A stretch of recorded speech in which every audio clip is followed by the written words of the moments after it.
Hey soldiers, a get-rich-quick scheme that has always worked is supporting both sides in a war. Now, President George W. Bush, he's back on the scene, and he will be promoting maybe a joint task force to reduce inflation? No. Maybe his art? No. A charitable cause of some sort? No. He will actually be teaming up with the president of Ukraine, Volodymyr Zelensky, in order to convince you that you need to continue to pay through your hard-earned money, aka tax dollars. You need to continue to pay for this war in Ukraine, and you need to like it, all right? So never mind the fact that you're being hit from the standpoint of higher interest rates, higher inflation. Now, guess what? You're also going to be convinced that this war in Ukraine is somehow worth your while. Why is this happening? Well, one of the reasons is because there are a lot of people profiting off of this, just not, the American middle class. There are a lot of people profiting off of this. And if you thought that some red wave was going to change that and Republicans were going to sweep in and say no more, not while our people are suffering economically will we be sending billions of dollars to a country that most people in America couldn't even identify on the globe. We will stop it here and now. No, that, even if at this point, when I'm recording this, it's still up in the air as to whether or not the Republicans will take the House. The Democrats maintain control of the Senate. But no matter what happens, this funding of the war in Ukraine will continue. The United States of America has become a net exporter of armed conflict. Don't get it twisted. I'm not one of these people that bashes America as if we're the only country in the history of man who's ever committed anything untoward. In fact, any country throughout history, no matter where they were, that rose to prominence in any form or fashion, they are guilty of misdeeds. I promise you that. There's a story about how Nelson Mandela, when he took over South Africa, rose to power as president of South Africa, how he had a dispute with the nation of Lesotho, which is contained within, it's a nation within a nation geographically, and it's contained within South Africa. Lesotho is a mountainous country, a mountainous region, had a lot of water resources, and there was a deal cut between South Africa and Lesotho for a certain amount of water. Well, South Africa consumed more than the amount agreed upon, and then when Lesotho brought it up and said, hey, you guys are going to have to renegotiate this deal, you're going to have to pay for this extra water you're taking, Nelson Mandela and his government said, no, we won't. And if you keep pressing, we will fly our jets up there and destroy some of your water infrastructure. And Lesotho was quiet and kind of went away. So every nation on this globe that has ever existed in history is guilty of misdeeds. Don't think these people that are coming out, well, the United States is this, the United States is that. Why don't you pack your suitcase and leave? Okay. And then when you go to another country, you will find that they're, fighting for resources. We're a martial species. We hopefully will achieve post-scarcity at some point and be able to move beyond this. But right now, we're always fighting for power. Hubris drives us. We're always fighting for resources, that sort of thing. So in a lot of ways, we're still very primitive. Our technology, in some ways, is impressive, but we, as a species, need to mature. Now, back to the matter at hand. So, we're done with all that. 3,400 years of human history, 270 of them spent at war. So we're a martial species, as I said. There are industries that are profiting from war. That is why Democrat, Republican, doesn't matter. By and large, these bureaucrats and politicians support what's going on. We're going to go over those industries. But first, let's take a look at what's going to happen with Volodymyr Zelensky and George W. Bush.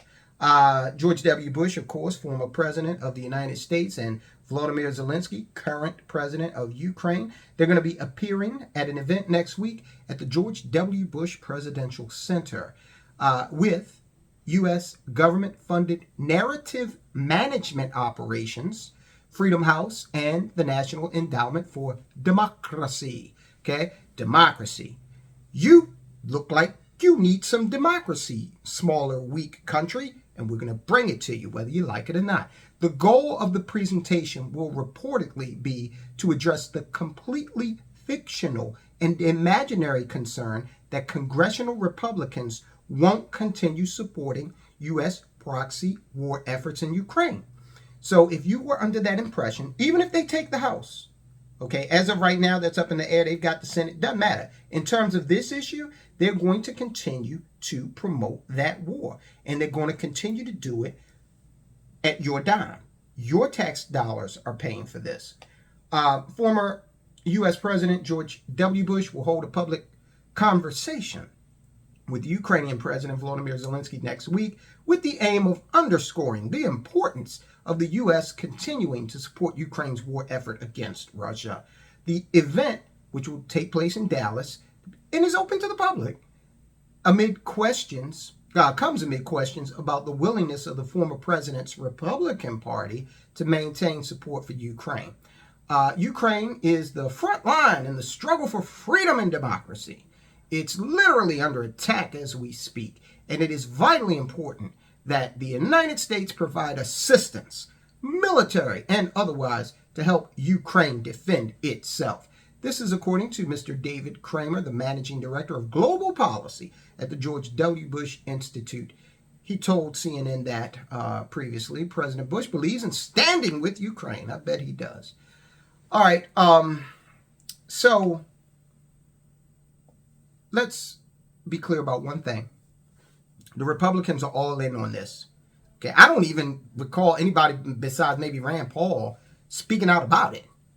He's the only one that I can think of. Even if you look at even the Democrat side with the people that are supposed to be so damn progressive, like Alexandria Ocasio-Cortez, she's all with it.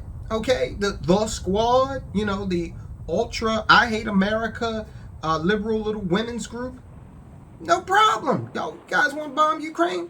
Go for it. Do you remember this little incident from George W. Bush? In contrast, Russian elections are rigged.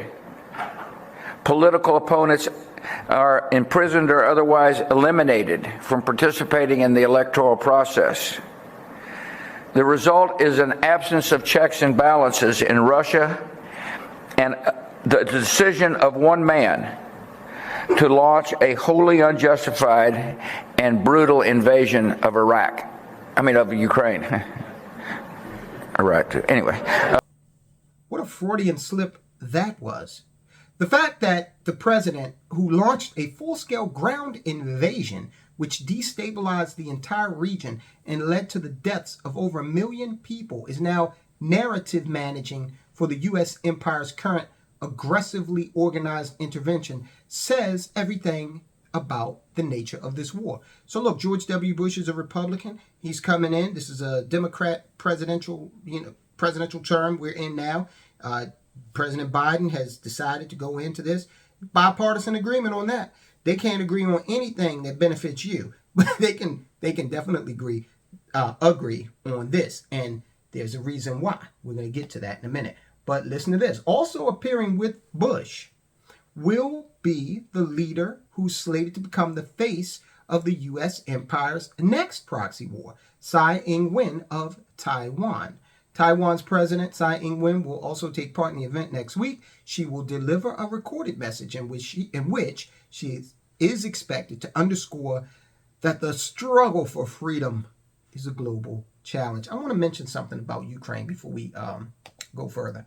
When you talk about democracy, understand that the U.S. State Department, and this is a State Department site that I'm showing you right now, they are going balls to the wall to defend a country that the United States has listed as one of the most corrupt countries in the world. Okay, not only corrupt, because you could argue that every country has some form of corruption if they've been out there for at least a decade, right? Acts of violence, criminalization, and other abuses based on sexual orientation and gender identity. There was societal violence against LGBT persons, often perpetrated by members of violent radical groups, and authorities often did not adequately investigate these cases or hold perpetrators to account. This goes on and on about how LGBT people are persecuted, how women are not given, their rights over there. You saw how some of the African immigrants were treated when the war broke out.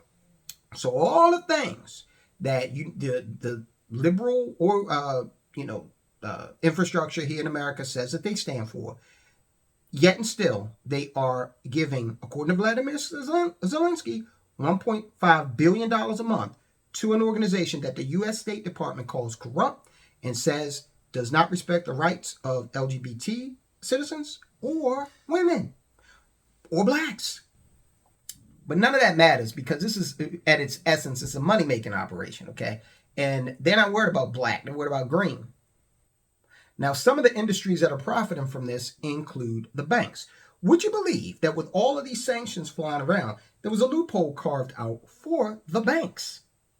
In fact, this thing goes all the way back to 2014 during the Obama administration when a set of sanctions were placed on Russia because there was some aggression being shown toward Ukraine, and the banks were carved out of that. In fact, some Russian banks were even carved out of that. Now, fast forwarding up until today, early 2022, when the sanctions were placed on Russia over the invasion of Ukraine, what happened was there was a general license issued by the Treasury to exempt banks from certain activities dealing with Russia. Specifically, U.S. banks and financial institutions were permitted to process transactions involving Russian energy to other countries. So there was speculation that this was going to sunset, that Janet Yellen was going to not renew this because it was going to expire June 24th, but she did renew it. So that loophole, and I hate the word loophole. My dog hates it too. But that provision, it's set in, it's going to continue for a while. So the banks can sidestep this thing. That's exactly what JP Morgan and Goldman Sachs has been able to do, and probably plenty of other banks. They're just big names. Goldman Sachs, the giant New York investment bank, is cashing in on the war in Ukraine by selling Russian debt to U.S. hedge funds and using a legal provision in the Biden administration sanctions to do it. Now, both JP Morgan and Goldman Sachs announced plans to cease pursuing new business in Russia. New business. But they ain't say anything about their old business. Not that I am aware of as of yet. If you know that maybe they have developed sort of a conscience and said, look, I'm going to take a side, let me know. But as of right now, they are both continuing, with the blessing of the U.S. Treasury, to continue to prosecute transactions for blessed oil.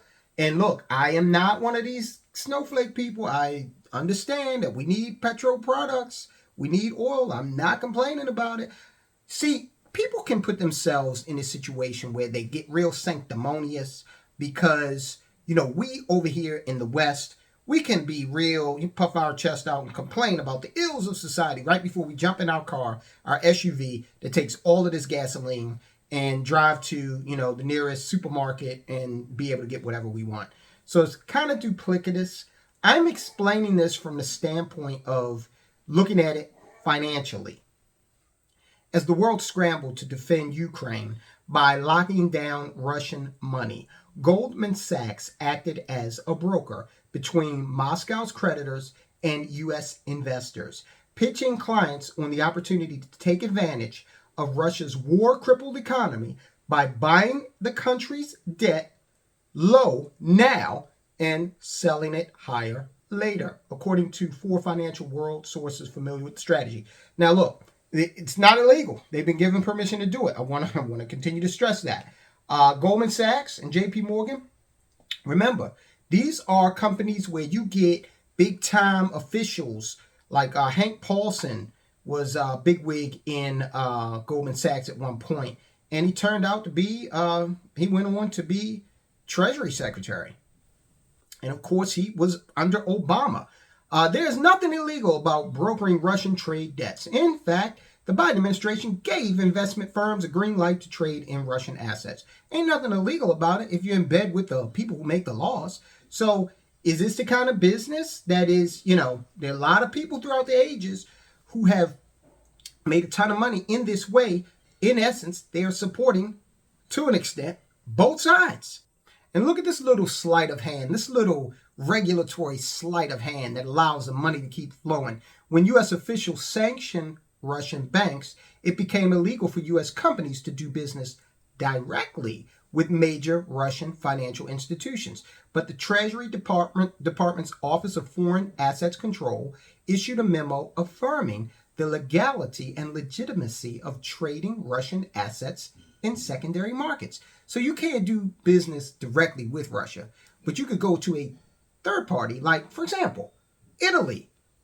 Italy is a NATO member. I want you to remember that as I relay this next aspect of how certain industries are playing both sides of this war. A recent investigation by the Wall Street Journal revealed this month, November, that there is a loophole, another loophole, that is allowing banned Russian crude to reach the U.S. market. If sanctioned Russian oil is processed in a refinery in a country outside of Russia, it becomes a product of that country. See? Easy. In this case, Russia's second largest oil and gas company, Lukoil, is processing Russian crude in its Italian refinery and exporting it to the U.S. to be bought by companies such as Exxon Mobil without violating any sanctions. So again, we have the oil companies kind of playing both sides, and they're being allowed to do this freely by, again, our government. And the reason that's happening is because the government understands that war is a very lucrative business. So we got to go around and we got to, pick these engagements to keep this war machine going. Now, notice there were no conflicts. There were no new conflicts created in the term of Donald Trump. We didn't get into any new imbroglios engagements. And that really, I think, is part of the reason why they said this guy's got to go, because he's not with the program that we've been running to keep these conflicts going in perpetuity. Okay, apparently this particular arrangement will come to an end later on in the year. The Lukoil refinery in Sicily will no longer be permitted to import Russian oil once European sanctions on Russian energy come into play on December 5th. That's not the end of the story, though. Knowing this, U.S. private equity firm Crossbridge Energy Partners offered Lukoil a deal to purchase its Sicily refinery this month.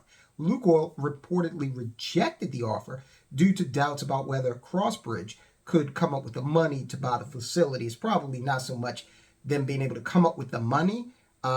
Russia probably believe that once the deal is done, the United States will then step in and interdict the transaction after the other company has bought it. They know they're not sending Russian troops to Italy, a NATO country, to enforce it. So it would put Russia in kind of a no-win situation if they sold out to a U.S. private equity firm. A U.S. private equity firm is trying to get in the middle of this and, again, play both sides. Earlier this year, there was talk of boycotting Lukoil in the U.S. There are several Lukoil stations.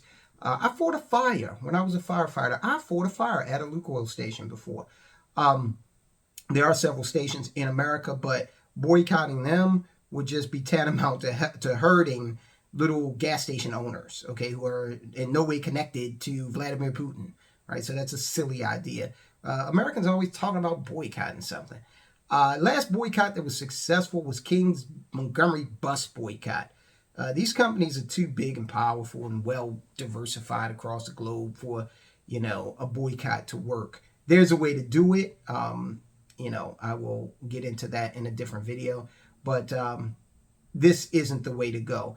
But, that evaporated because the other thing about Americans is this. When your tank is on E and Lukoil is right there, you're going to say, you know what, damn that boycott. And you're going to go. That's why boycotts don't work. So this is how these companies, they play both sides. The government allows it because war is a profitable business. So while You know, you might see your neighbor with their little Ukraine flag that they purchased, by the way. And if you look at that flag, it's probably made in China. So China's in on it too. They got the Ukraine flag flying in the breeze. I'm in for Ukraine. 6 months ago, they couldn't even identify where this place was on a map of the globe. But now the media has instructed them to be Team Ukraine. Have no idea of the internal workings here. You're going to pay for it, but you're going to get very little out of it. I have explained to you some areas in which investment dollars are flowing. Do your due diligence. See if it's for you. The American government is spending money left, right, and center more and more each day. Meanwhile, the American people who are footing the bill for the conflict in Ukraine and the coming conflict between Taiwan and China, Taiwan/US and China, we're being asked to pay for all of that. Meanwhile, we're witnessing higher prices at the grocery store and a general American insolvency. Watch this video and understand how these forces are affecting us, and then think about what we've just done here today in terms of taxation, in addition to inflation and rising interest rates. The American consumer is being put in an untenable position. Guys, I will talk to you soon.